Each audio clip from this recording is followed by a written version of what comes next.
Muy buenas tardes. El invitado de hoy es alguien muy particular. Les voy a contar de inmediato. Es Mario Kreuzberger, Don Francisco. Y lo hemos invitado con motivo de la publicación de su libro Don Francisco, ¿Quién soy yo? Telebiografía de Mario Kreuzberger. Tal vez pudiéramos mostrarlo en la cámara porque a lo mejor todavía hay alguien que no lo... Ahí no da brillo perfectamente. Todavía quizás hay telespectadores que no lo... ¿Ah? Y junto a mí van a estar para conversar con él Gloria Stanley y Cecilia Serrano. A todos ustedes les agradezco mucho estar conmigo esta tarde y no quiero dejar pasar mucho tiempo antes de iniciar de inmediato esta entrevista, porque la verdad, Mario, es que pocas veces hemos tenido la oportunidad de tenerte a ti. Creo que es la primera vez que es la oportunidad de tenerte solo en este Almorzando como entrevistado, y yo creo que tal vez es una oportunidad única en tus 25 años en televisión que tú haces una entrevista de este tipo. Me gustaría saber por qué. Mira, la verdad es que solo es primera vez que... Yo creo que sí, ¿no? Que estoy, pero cuando me lo pidieron y me lo pediste, me pareció a lo mejor que yo podía aclarar algunas cosas, algunas dudas que a través de las preguntas de ustedes son las mismas dudas que tienen la gente. ¿Cuántos libros se han vendido más o menos? Mira, ¿cuántos ejemplares de este libro? Yo pienso que debe ir por los 100.000, porque ahora han sacado una cuarta edición para la costa, porque ahí se terminaron los libros. La gente que va de vacaciones, los balnearios, que recién está empezando a llegar, y también parece en el sur. Como tienen más tiempo, entonces, en general las revistas y todo el material de lectura sube en toda esa zona en esta época. Y me parece que había necesidad de hacer una cuarta edición. Entonces, el libro es muy bueno. Yo realmente tenía un poco de desconfianza cuando entré a leerlo y me encontré con sorpresa. O sea, el libro no es solamente un libro anecdótico, sino que también hay algo detrás, ¿eh? Y espero que en este Almorzando podamos descubrir algo. Pero, Mario... Tal vez pudiéramos contar antes, perdón, ¿sí? Antes que se me olvide, que este libro es en beneficio de la Liga Chilena contra la Epilepsia, que creo que es un gran valor, porque si no fuera por eso a lo mejor no estaríamos conversando aquí. Creo que es importante que el destino de ese dinero tenga este fin tan bueno, ¿no? Sí, ahora te quería decir, Gloria, que tengas mucho cuidado de decir que si el libro es bueno, pues te pueden caer unas muy ácidas ya sé críticas. Que van a llegar unas críticas de algunos editores. Di más o menos. Oye, Bernardo, no sé, yo te comenté cuando tuviste la gentileza de invitarme al programa junto a Cecilia también, yo te dije, tengo un poco de temor, porque la experiencia de Mario como entrevistado, especialmente en los medios escritos, es que resulta un difícil entrevistado. Mario habla poco, es muy lacónico, muchas veces las entrevistas terminan a los 10 minutos exactamente de comenzar la entrevista. Pero tú me dijiste que pasa algo con Mario, en televisión me dijiste, va a ser distinto. Él ve una cámara e inmediatamente cambia. Entonces yo quería preguntarle a Mario, quizás como para comenzar, ¿a quién vamos a entrevistar?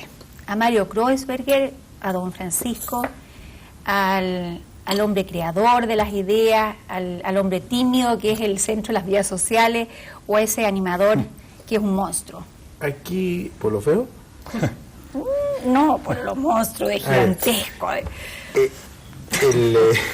Mira, yo creo que un poco lo dice en una parte del libro, como traté yo de decirlo, al tratar de buscar quién soy.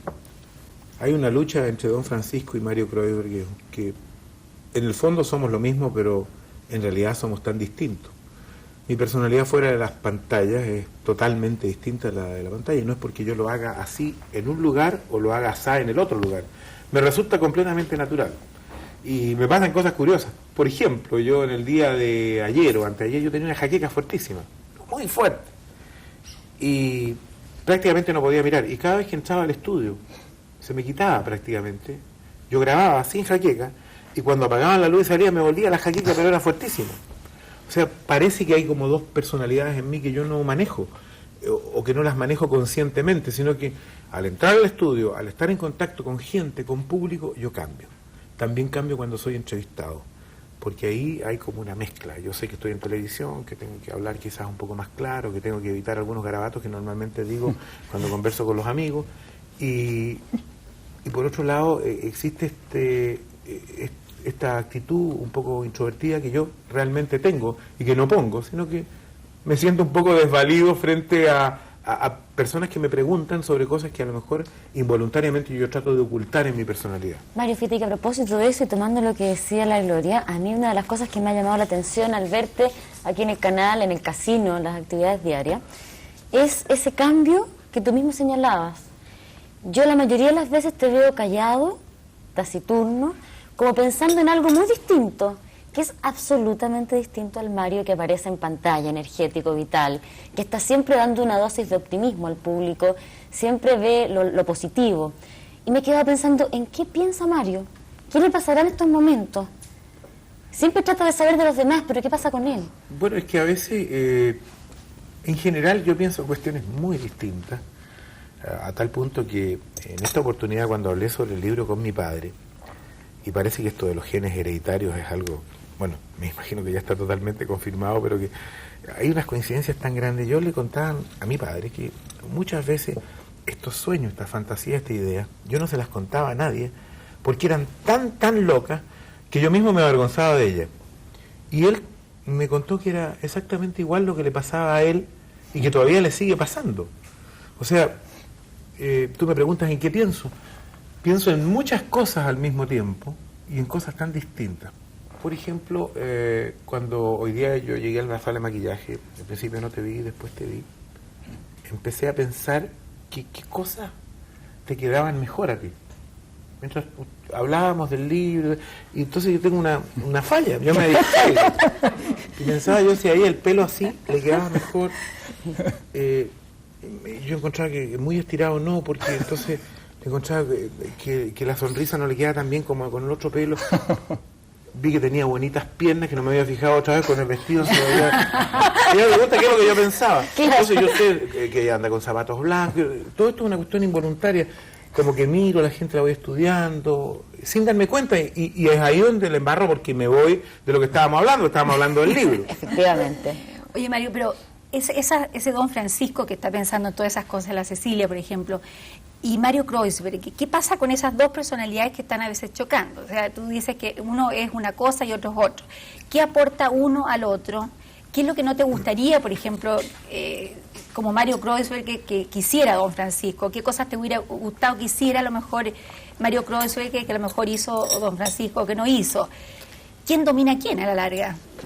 Eso es lo que sale ahí. Yo pienso que al final don Francisco va a matar a Mario Kreuzberg. Eso yo creo que es así. Como a todos los que trabajamos en esto, que nos vemos envueltos en una carrera que no podemos detener, por diferentes razones. El primer combustible seguramente es el ego, que nos va llevando a una velocidad mucho más rápida de la que necesitamos.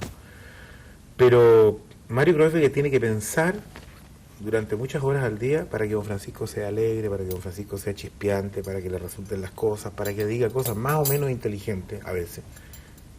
Y entonces tiene que ser taciturno, tiene que ser un tipo introvertido, tiene que pensar bastante, observar.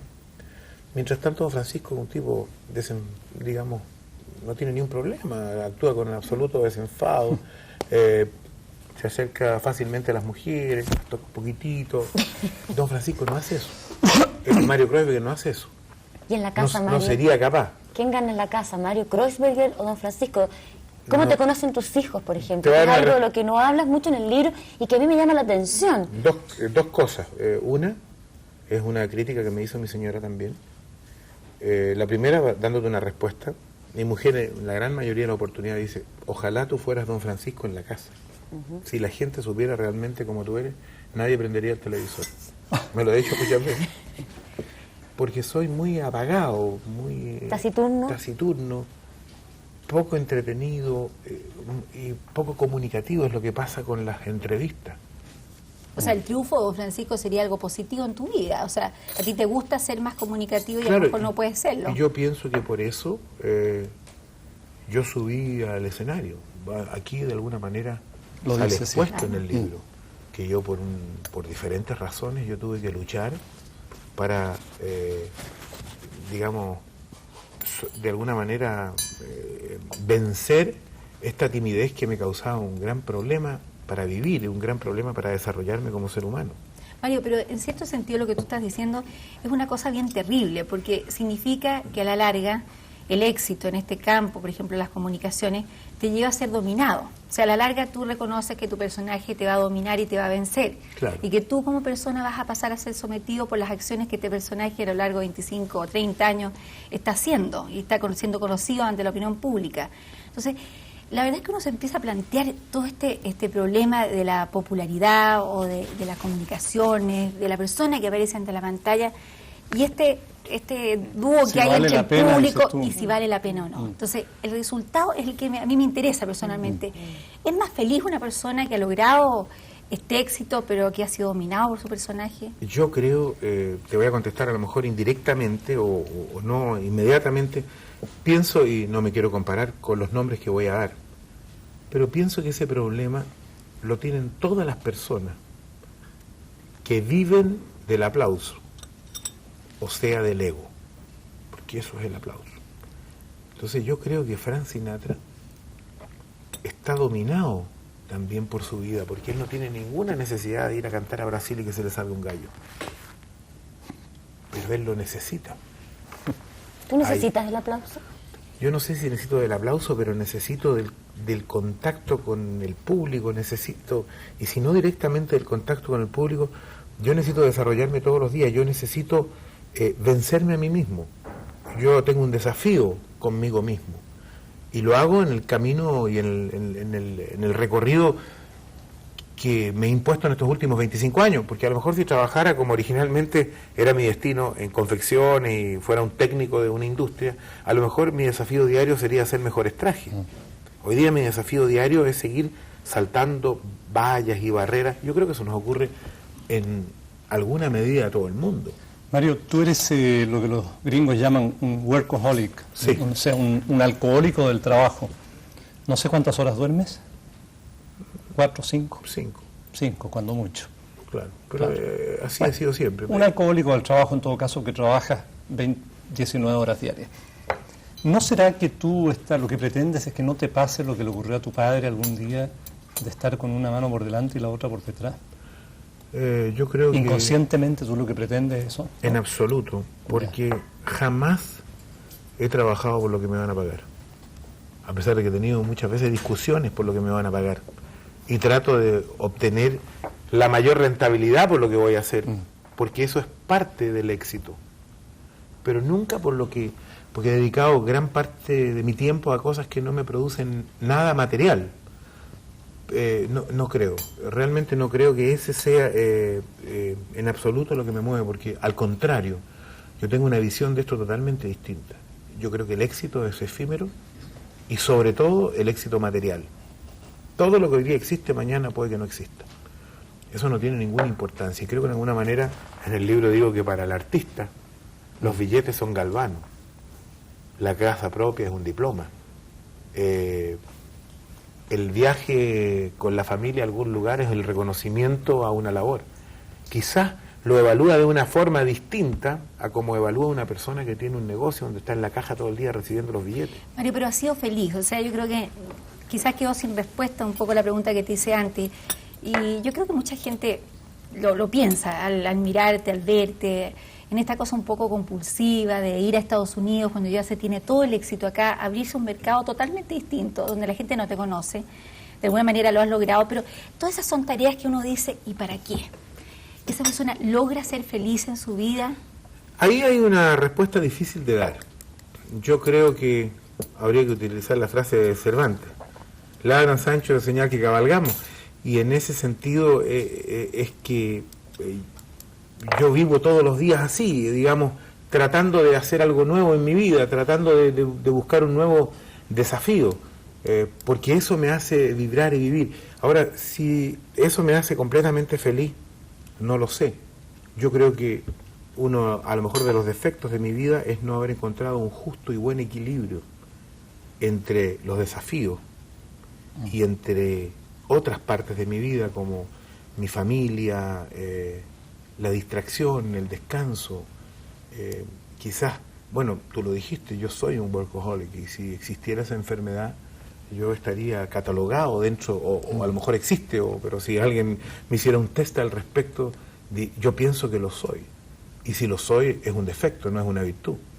Pero yo por eso mismo quisiera volver nuevamente a lo de la familia, porque a mí me impactaba, me he puesto en un lugar de cómo sería ser hija tuya, por ejemplo. ¿Qué cosas le reclamaría yo a mi padre? ¿Qué cosas te reclaman tus hijos?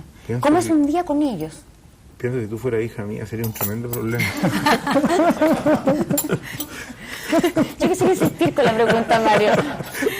No es tuyo. Ahí contestaba Francisco. Ahí va Francisco. Pero es que hay una mezcla aquí, hay una defensiva, ¿no? Hay una mezcla. Repíteme la pregunta porque... Pregunta a Mario Kreuzberger. Está muy nervioso. A Mario Kreuzberger. Quisiera saber, ¿qué es lo que te reclaman tus hijos? ¿Cuánto tiempo pasas en un día con ellos? ¿Cómo es un día en tu casa? Claro, mis hijos reclaman, porque mis hijos son grandes. Hoy día uno de mis hijos cumple 20 años, el menor. Así que tenemos su fiesta de cumpleaños. Reclaman que, especialmente en su época, cuando eran más niños, yo estuve poco con ellos. Y reconozco que estuve poco. Ahora, como autodefensa, a lo mejor yo digo que también estuve poco con mi padre, y yo siento un gran respeto y un gran cariño por mi padre, y tengo una muy buena comunicación con él, que a lo mejor fue mejorando con los años, cuando ellos también tengan sus propias familias, sean grandes, y puedan entender un poco lo que significa abrirse paso en la vida, sobre todo en un medio tan difícil y tan competitivo como es la televisión, o como son las comunicaciones, de tanto riesgo. Pero eso no quita, volviendo a lo mismo, que si yo soy un workaholic, tengo que haber cometido errores en ese sentido. Y si hay algo que yo quisiera, cuando siempre a uno le dicen, y si usted naciera una vez más y quisiera empezar de nuevo, ¿haría lo mismo? Yo diría que en general haría lo mismo, pero espero hacerlo con un mejor equilibrio, y estoy cierto que a través de un menor éxito. Mario, pero tú has mencionado la palabra errores, ¿eh? Y yo creo que es importante cuando hablar también de las cosas buenas y las cosas malas. Cuando hoy día la opinión pública chilena ve a Mario Kreuzberger como un monstruo, yo decía antes, de las comunicaciones, pero también lo ve como un líder, y de hecho las encuestas cuando se hacen últimamente están demostrando que Mario Kreuzberger es un líder que incluso entra hasta en el campo político. Pero ese comienzo de Mario Kreuzberger y todo ese camino para llegar a ser quien es, muchas veces estuvo salpicado de eventos, de hechos, de sucesos que son cuestionados. Y entre los cuestionamientos que se hacen, por ejemplo, es que muchas veces se explotó el sentimiento, ¿no es cierto?, un poco la vulgaridad de la gente, el reírse de los defectos ajenos, y a veces con gente que no podía muchas veces defenderse a través de la pantalla porque no tenía oportunidad. ¿Qué piensas hoy día mirando hacia atrás de ese Mario Kreuzberger en sus inicios, especialmente con todas estas características que te he señalado? Yo tengo unas respuestas medias cliché para todas estas cosas porque me las preguntan muchas veces. Y entonces, claro, la respuesta es como los cuentos, van mejorando, uno los va adobando y le va poniendo mejor respuesta. Importante que sean la verdad, sincero. Pero lo interesante o lo importante es decir realmente la verdad de uno, que es lo que pretendía hacer en este libro. O sea, mi verdad, que no es la verdad, es mi verdad, cómo yo lo veo, cómo yo lo siento. En primer lugar, cuando llegué a Chile y entré a la televisión, con toda la historia esta que me costó muchísimo, yo venía de Estados Unidos, de un país diferente, con características distintas, donde yo vi un tipo de televisión. Vi una manera, una forma de comunicación que aquí era diferente y que sigue siendo distinta. Yo de alguna manera rompí un poco los esquemas. Y en ese sentido, lo que a mí me pareció bueno de la televisión americana es que la televisión americana, con la entretención y la orientación que le daba a sus telespectadores, cubría a la mayoría, cubría a la masa. Hacían, y así son los programas, si ustedes ven los programas de Letterman, de Johnny Carson, los programas noticiosos. ¿Tú has estado ahora en Estados Unidos? Sí, vi que Johnny Carson tiene un programa copiado de La Noche de Gigantes. Sí, eso quizás es el único defecto de él. Copión. Pero, ¿ah? Copión, guatón, copión. Flaco copión, porque él es un flaco. Flaco. Entonces yo vi ahí que los programas, y tú estarás de acuerdo conmigo, se hacen en un espectro muy amplio, populares, con participación de la gente. La diferencia de los programas hechos, digamos, no quiero ponerme así en un primer lugar, pero los programas que a mí me ha tocado hacer en estos años, con la gran mayoría de los programas, es que los programas que nosotros hacemos los hace el público. La mayoría de los otros programas los hacen los artistas o los especialistas. Nuestro programa está hecho en base al público. Yo lo vi eso mucho en Estados Unidos. Hay un programa que yo admiro mucho, que espero que algún día pueda existir en Chile cuando se pueda abarcar un espectro más amplio de temas. No me refiero solamente a temas políticos, el de Donahue. Y Donahue cubre las inquietudes de la gente, cubre lo que la gente quiere saber y conversar. Y el primer actor de su programa es el público. Entonces yo diría que la primera característica de lo que a mí me ha correspondido hacer en la televisión es que el público sea el primer actor. Pero tú lo manejas al público y tú de alguna manera determinas que salga simpático lo que está diciendo o que la risa que provoca tal reacción, ¿no es cierto?, lleve que tenga más sintonía el programa. Entonces, ahí es donde voy yo, ese manejo. Eso no es tan así. Porque cuando si él es una persona del público y yo estoy trabajando con él, mi jurado son los 220 que están ahí sentados. Si yo cometo un error que a ellos les molesta, ellos lo reprueban, lo silban, hacen un abucheo. Ahora, a veces lo aplauden o se ríen. La risa en el mundo es casi siempre igual en todas partes. Nos reímos de los defectos, nos reímos de la debilidad de la gente, pero hasta un límite. Hasta un límite, tiene que haber una compensación entre la risa y otras situaciones. Entonces yo creo que no existe ese manejo indiscriminado de parte del animador, porque ahí está la otra parte del jurado. Es posible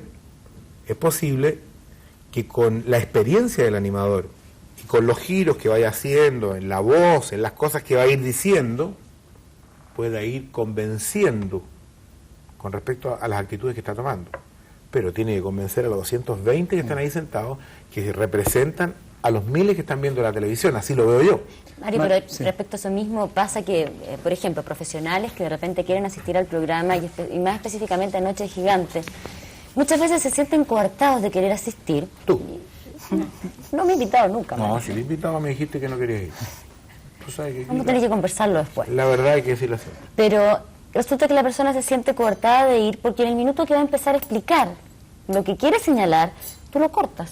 Y la persona no sabe en qué minuto su argumento va a quedar en la mitad. Entonces, yo quiero saber por qué y la utilización de esa técnica de cortar al invitado en la mitad de lo que está señalando. Bueno, ahí hay dos problemas. Uno, que creo la técnica perjudicó esto y que en el último tiempo, de alguna manera, esto se ha mejorado, especialmente en la última temporada. Porque la Noche de Gigantes duraba 3 horas y media y se tenía que transformar en 2 horas y cuarto. Entonces la edición que se hacía que quedaran muchas ideas en la mitad. Primero eso. Segundo, que a lo mejor equivocadamente, el animador cree tener un ritmo que piensa los otros no tienen. Entonces, cuando yo estoy hablando para la televisión, yo estoy pensando en quiénes me están escuchando. Y el abanico del público en nuestro país es muy amplio. Está escuchando desde las personas que tienen mayor influencia en el país y un alto nivel de educación, hasta personas que tienen un muy bajo nivel de educación y a los cuales les cuesta seguir las conversaciones. Entonces, no las podemos ni profundizar mucho, ni alargar mucho. Porque a lo mejor lo podríamos hacer y a lo mejor mi capacidad está un poquitito por encima de lo que hago, pero reduciríamos la cantidad de telespectadores, que yo creo que no es lo que corresponde a mi trabajo. Creo que para eso hay otros especialistas que sí lo pueden hacer. Y concretamente, ustedes sacrifican muchas veces el rating de este programa por la calidad de las respuestas de las preguntas y de los invitados. Bueno, yo les voy a interrumpir un segundo, vamos a volver en un instante. Le vamos a preguntar a Mario, si va a votar por el sí o por el no. Bueno, continuamos con el almorzando que hemos preparado para entrevistar a don Francisco con respecto a su libro ¿Quién soy yo? ¿Quién soy, Mariano? ¿Quién soy? Telebiografía de Mario Kreuzberger. Yo había quedado a preguntarle a Mario si iba a votar por el sí o por el no. ¿Es por el sí o por el no? ¿Acepta él que nosotros hagamos uso de esta wincha de medir esta tarde? Ya, ¿para qué cosa es? ¿Para qué podría ser, Mario? A la cabeza. Bueno. Lo mismo, yo sé que tengo 60 centímetros de circunferencia. Tú sabes que eso ha variado un poco ahora último. Está al revés la huella. ¿Está al revés? A ver, Sí. no, sí está bien. No, yo me había preparado para contestar por A el ver. sí o por el no. A ver, Porque yo decía que sí. no creo que sería bueno. Ya. Y si yo dijera que no, pienso que sí podría tener problemas. 92. No, no, 62. O sea, creció, Mario. Esos centímetros De 60 a 62. van en relación con el coeficiente. ¿Cómo es la cosa de...? No sé en relación a qué significa va una esto, cabeza tan mejor grande? averiguar, pero... 61 nomás. 61. No, está bien. No deja de ser, ¿eh? Oye, Bueno, pero María ¿qué Carolina. haces expectativas, Bernardo? Sí. ¿Qué haces expectativas? Yo el sí no lo voy a transformar en otra pregunta. O sea, yo decía antes que había muchas encuestas que daban a Mario como candidato presidencial. La gente lo ve como un líder capaz de unar voluntades, así como lo ha hecho la Teletón en campañas de cuando ha habido algunos acontecimientos especiales en Chile. ¿Cómo te sentirías frente a una candidatura real, concretada? Yo te acabo de decir antes de los comerciales que había escrito aquí algunas respuestas con respecto a esto y tenía algunas respuestas cliché a todas estas preguntas. Y siempre debo decir lo que realmente pienso. Yo creo que eso es una locura. Pensar que un animador de televisión puede tener éxito en este otro ámbito que es tan distinto. Porque las capacidades que se necesitan son absolutamente diferentes. Y como tantas veces me han preguntado lo mismo, entonces yo siempre he tenido que contestar más o menos lo mismo porque es lo que mejor se me ocurre para ejemplificar de decir que en España el mejor presidente sería Julio Iglesias. Y en Estados Unidos podría ser Frank Sinatra, o si no quieren a Frank Sinatra... Pero ha sido algunos... un actor el presidente, No, el caso concreto. El presidente no es un actor. El presidente de Estados Unidos es un político que por accidente alguna vez actuó. Pero el presidente de Estados Unidos es un político desde siempre. Yo creo que las características y condiciones que se necesitan para el liderazgo político son diferentes a las que se necesitan para el liderazgo de las comunicaciones o el liderazgo en el escenario. Sí ocurre un poco esta confusión, yo creo, porque hay pocos líderes en el campo político. Pero a pesar de ser locura y a pesar de ser lo que como tú lo quieras calificar, es un desafío para cualquier persona. Es un ¿No desafío. te gustaría Yo lo he entrar pensado. en el terreno político? Yo lo he pensado. El problema es que los martes, por ejemplo, yo no podría hacer sesiones de gabinete porque yo grabo concursos. Ese es uno de los problemas que yo tenía. Mario, Quería poner a Menchaca en el Ministerio del Interior. No sé si lo va a aceptar. Y tenía una serie de problemas en ese sentido. Por ejemplo, si yo fuera presidente, yo grabaría un disco con mis discursos. ¿Me entiendes? Matizado con canciones. Mario, pero más allá de todo don Francisco que nos está saliendo en esta respuesta al programa, a la pregunta de Gloria, como toda persona y como tú señalas en el libro, tú tienes que tener ideas políticas básicas. ¿Cuáles serían tus principios y esas ideas políticas básicas como ciudadano? O sea, yo creo que soy menos tonto de lo que muchos creen en ese sentido. Yo tengo ideas. Y también tengo respuestas para eso, porque yo no publicito o publico mis ideas en la televisión y solamente lo mantengo en el marco de mis amigos. Porque para el trabajo que yo realizo, yo no puedo sectorizar al público. Yo hago estos programas para todo el público. Mi vocación no es política. Si mi vocación fuera política, yo haría a lo mejor o muy bien o muy mal, o pésimo, o súper pésimo, programas políticos, y en ellos yo me definiría y lucharía por mis ideas. Pero es que esa no es mi vocación. Mi vocación es luchar por otro tipo de ideas. Pero yo tengo ideas políticas, las manifiesto, y cuando se me permite, voy y voto. Oye, Cuando no voy, no. Oye, Mario. ¿Y qué saco con ir a votar si no hay nadie? Mario, yo en este libro me he impresionado bastante por tu espíritu de superación. Claramente tú quedaste impresionado con tu primer viaje de 2 años a los Estados Unidos, donde viste que el pueblo norteamericano tiene ese espíritu de superación en una forma marcadísima. ¿Tú crees que los chilenos podemos llegar a tener ese espíritu? ¿O somos flojos innatos? ¿O es que no se nos dan las oportunidades? ¿Ves algún futuro en este país en ese sentido?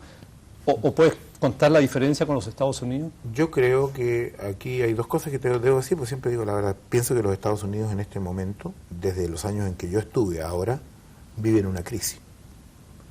Una crisis que los ha llevado a esta devaluación monetaria y a esta crisis económica, que me imagino todos los imperios siempre tuvieron, pero que hoy día por las comunicaciones, especialmente, y por la rapidez con que se vive, la destrucción de los imperios es mucho más rápida que antes. Pero los imperios todos van a caer alguna vez. Entonces creo que lo que ha hecho a los Estados Unidos grandes y a muchos de los países europeos es su disciplina y su perseverancia. El haber seguido una línea, el haber mantenido esa línea, el haber escuchado a sus líderes, el haber apoyado a sus líderes, y de esa manera haber ido creciendo económicamente y haber mejorado todo. Ahora, cuando se obtienen muchos beneficios económicos, una familia crece, casi siempre los hijos no tienen el mismo concepto del valor, del esfuerzo y del dinero y de las cosas materiales y espirituales que sus padres, y por ende los hijos de esos hijos tienen el problema mucho mayor. Las casas, si uno sigue esas casas muy pudientes, se ve hasta en las telenovelas de la televisión, esas telenovelas americanas, se empieza a producir una cierta destrucción. Yo creo que eso ha pasado en los Estados Unidos, les ha ido tan bien, tienen tantas cosas, que hoy día los americanos para producir esto les cuesta 4 veces lo que le cuesta a los japoneses producir lo mismo, porque las expectativas de los japoneses son diferentes a las expectativas de los norteamericanos. Entonces eso ha hecho que allá se dio una crisis. Ahora tú me preguntabas por Chile. Sí. Yo creo que todos los países tienen que mejorar. Y yo creo que Chile cada año, cada década ha ido mejorando. Ahora, Pero tú hablas de haber entrevistado a miles de chilenos, cosa que luego nos consta, sí. Es así. Conoces a los chilenos, tienes un especial sentido psicológico y sociológico innato que te permite formular un juicio sobre nosotros. Yo pienso de que los chilenos hemos sido personas que cada vez hemos ido viviendo menos el día y pensando más en el futuro. Y creo que eso es algo que nos ha ido permitiendo mejorar nuestros niveles. Yo creo que si la misma gente que está aquí trabajando alrededor de nosotros se remonta a sus padres y a sus abuelos, el concepto familiar que ellos tenían al concepto familiar que ellos tienen, estoy seguro que ellos podrán reconocer, y lo mismo pasa con los telespectadores, que el concepto familiar que ellos tienen es mejor que el que tenían sus abuelos y bisabuelos. Hoy día se piensa más en la previsión, se piensa más en el futuro, se piensa más en la educación de los hijos, se piensa más que si uno planifica el mañana, tiene más posibilidades de éxito. Yo creo que en eso hemos cambiado positivamente. Mario, pero en toda la fijación de valores influyen los medios de comunicación. Y hoy, más que hace 10 años o 20 años atrás, cuando tú comenzabas a hacer televisión. Entonces, ¿de qué manera, mirando un poco retrospectivamente y recogiendo lo que decía Bernardo, con un juicio un poco comparativo, tú notas que la televisión, por ejemplo, concretamente, programas masivos como el tuyo, han logrado mejorar esa calidad de valores de los chilenos, sus inquietudes, sus vivencias, o por el contrario, a lo mejor programas como el tuyo les han dado un sedativo a lo mejor y les han dado entretención, pero nada más? Yo creo que hay de las dos cosas, sí y no. El solo hecho de contar en una televisión con profesionales que hablen bien el idioma, que en general eso ocurre en nuestra televisión y no todas las televisiones latinoamericanas, ya aumenta el nivel idiomático de la gente. El hecho de que nuestra televisión, por ejemplo, respete su programación, bueno, de alguna manera muestra un orden en que el público abre un diario, eso no pasa en todos los países, dice 14:55 y ve el programa que sale 14:55, salvo excepciones, cuando de pronto hubo una cadena, cuando hubo una cosa que alteró el horario. Yo creo que, cuando digo que sí, creo que nuestra televisión es muy buena. Es buena, tendría que decir, quizás hasta por suerte, por el sistema que tiene, que pertenece a las universidades y al Estado, pero creo que podría ser mucho mejor si tuviéramos un buen reglamento, en el sentido de que dentro de la libre competencia supiéramos qué es lo que realmente debiéramos hacer para llegar en la mejor forma a nuestro público. Yo creo que la televisión chilena ha hecho una buena labor. Creo que el público ha ido cambiando. Creo que si nosotros miramos videos, y tenemos videos antiguos de hace 20 años en cualquier tipo de programa, veremos cómo la gente cambió su extroversión. Mario, hemos recibido varias llamadas, miles de felicitaciones, María Carolina, miles de felicitaciones, señora Rosa de Sepúlveda, felicitaciones, Isabel Parra, una voluntaria de Cordam, felicitaciones. ¿Qué lo motiva a hacer Teletón y ayudar a estos niños? Bueno, es una pregunta ya bastante clásica, pero creo que nunca el público es el mismo. Tenemos una audiencia distinta y creo que privilegiada en este programa, y creo que es una pregunta importante. Ayer... De tanto esfuerzo y tanto... ¿Para qué? ¿Por qué? Yo tengo mi idea, no sé si está bien expresado aquí en el libro. Ayer entregamos los estímulos a todas las personas que colaboraron con la Teletón y que hacen el motor de la Teletón. Yo creo que la Teletón es un evento que va a quedar en las comunicaciones, en la historia de las comunicaciones de Chile. Creo que es lo más grande de todo lo que yo he hecho, en lo que yo he participado. Creo que la Teletón superó largamente la recolección de dinero para ayudar a los niños impedidos. Creo que la Teletón demostró lo que significan las comunicaciones, lo que pueden hacer las comunicaciones y de qué manera la gente a través de las comunicaciones se puede sentir una al lado de la otra, unida en un país de características como el nuestro, porque a lo mejor esta misma Teletón se hace en Estados Unidos con características total y absolutamente diferentes. Pero el que nosotros hayamos logrado superar la envidia, que hayamos logrado superar el ego y tantas dificultades que se van presentando año a año, han permitido que esta Teletón sea cada día más sólida y que nosotros saltemos todas esas barreras para durante 27 horas juntarnos, pero realmente yo estoy seguro que aquí el señor que vive, y voy a dar cualquier nombre de ciudad, no por ser peyorativo, pero que vive allá lejos, en Coihueco, se siente tan cercano como el que vive en Santiago, en Valparaíso, en Punta Arenas o en Arica. Yo creo que eso es lo más importante que ha logrado la Teletón. ¿Qué beneficio personal tiene para ti, Mario? Y aquí yo voy a hacer una pregunta que a lo mejor puede resultar un poco antipática y que no me resulta agradable de hacer, pero hay mucha gente que todavía se cuestiona saber qué ganancias personales, y me estoy refiriendo a dinero, son las que te pueden reportar a ti la Teletón. Y me gustaría que tú pudieras decir tu verdad y que la gente te escuchara con atención. Yo creo que la Teletón me ha dado todo tipo de ganancias, incluyendo dinero. Pero lo ha hecho sin que yo lo hubiese así planificado o sin que yo así me hubiera dado cuenta. Porque hay dos Mario Kreuzberger, y eso hay que ser sincero. El Mario Kreuzberger de antes de la Teletón y el de después de la Teletón. Hasta antes de la Teletón había un gran porcentaje de personas que decían: mire, don Francisco, y mire, yo no veo nunca los programas suyos, porque tú sabes que, pero están los chicos a veces en la casa mirando, y de pronto yo paso ahí, usted tipo gordito, Pantolino, por ejemplo, me voy, y después oigo una señora que, entonces tú te das cuenta que el señor había visto gran parte del programa, pero no lo reconocía. Después de la Teletón, aquí sale una anécdota, la de Benjamín Maquena, que es una anécdota de antes de la Teletón, donde mi imagen para mucha gente cambió. Entonces, al cambiar esa imagen, me dio una mayor popularidad me permitió hacer otras cosas, esas cosas me produjeron dinero, pero yo nunca hice eso por esa razón. Ni tampoco tuviste el dinero de hacer la Teletón. No, jamás. Es que y yo déjame que insista, porque la gente pregunta, ¿cuánto gana Mario? La Teletón, por participar en cada aviso y satura la televisión, por lo tanto... La Teletón me ha costado dinero. Debe ser así. La Teletón me ha costado dinero y tiempo, y me siento muy feliz de hacerlo. Ahora, yo una vez más quisiera explicar cuál es la razón por la cual yo busqué esto de la Teletón. Por una insatisfacción personal que creo que podría ubicarse dentro del... Yo lo voy a decir rápido porque se tiene una pregunta. Dentro de este capítulo de la depresión del éxito. Yo en un momento me sentí que no estaba cumpliendo con el público, que yo no le había devuelto al público todas las oportunidades que me había dado. Y busqué muchas cosas y finalmente encontramos entre varios este camino de la Teletón. Yo me siento muy orgulloso de haber participado y jamás he obtenido ningún dividendo económico directo. Jamás he obtenido ningún, y nunca lo hice con el interés de obtener ningún dividendo, ni económico, ni artístico, de ninguna especie. Era algo que yo necesitaba hacer, y pensaba que mucha gente también lo necesitaba hacer. La resultante fue buena. Mario, como era de esperar, hemos tenido hoy más preguntas o comentarios del público que en otros programas, la verdad que es un buen montón. Quisiera dar salida por lo menos a algunos. Virginia Barca: yo encantada lo elegiría presidente.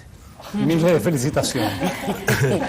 Alicia: usted es un apóstol que está en la tierra. ¿Qué tal? De esto es yo considero que es una exageración. Pero bueno, pero Gabriela Liberati: ¿qué edad tiene usted, Mario? Yo cumplí el 28 de diciembre 47 años. El día de los inocentes, o sea que podríamos nací en pensar 1940. Perfecto. Señora Nilda de Peñablanca, felicitaciones, nunca cambie como persona. Familia Naranjo, nunca cambie. Edith, lo admiro mucho, en marzo cumplo 19 años viendo su programa. Viendo el programa. Javier Ojeda, ¿su libro está destinado directamente a la juventud? No, yo no sé, porque del libro al final no hablamos nada y ustedes habían leído... No, lo que pasa es que yo creo que el contenido de estas preguntas reflejan un poco lo que hay acá adentro. O sea, sí. Y además porque el público Bueno, lo la compre y gente lo lea va a y averigüe por lo de la Liga de la Epilepsia, pues. Sí, ¿sabes una cosa? Que yo cuando escribí esto, con el asesoramiento de Alfonso Alcalde, que me ayudó muchísimo, que fue mi maestro en esto, y pasamos muchas horas juntos.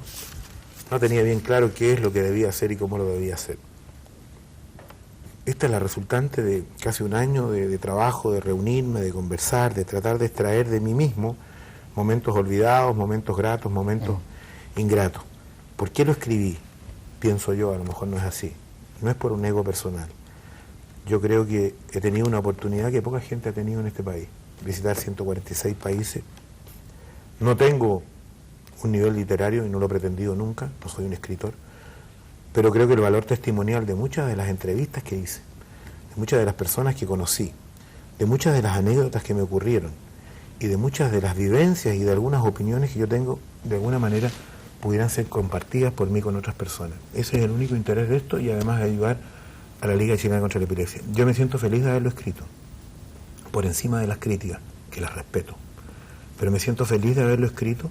Y le recomendaría a cualquiera, aunque no lo publicara nunca, que escribiera su quién soy yo, o su quién soy. Porque Mario, hay dos personas ahí que dicen no cambie, no cambie.